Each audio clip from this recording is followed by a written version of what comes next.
16 éven aluliak számára nem ajánlott. در ساعت 11 شب چهارشنبه هفته گذشته جن در آقای مودت حلول کرد. قصه رو اولش بود. اول قصه رو خود میدونی. با خودتو شروع شد.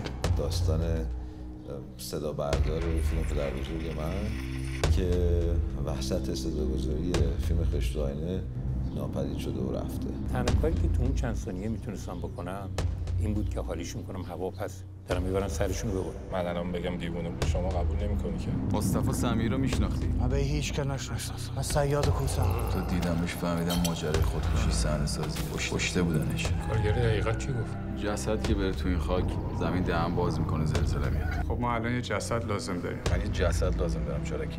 یه جسد برام جور کن. به خاطر من. یه جسد. خاطر من. تو جهنم. سری داستانی زده دختره رو کشته. میگن روحش هنوز تو قبرستون سرگردونه. بهش بگو به اینا گفت همه چیز تو قبر حلیمه است. تکرار کن. همه چیز تو قبر حلیمه است.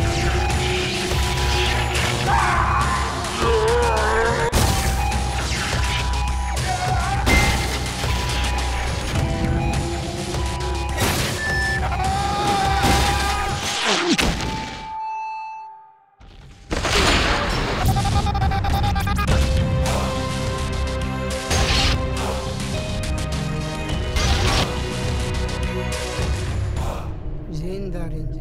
جه مال شما هست با من کاری نداره. از اینجا برو.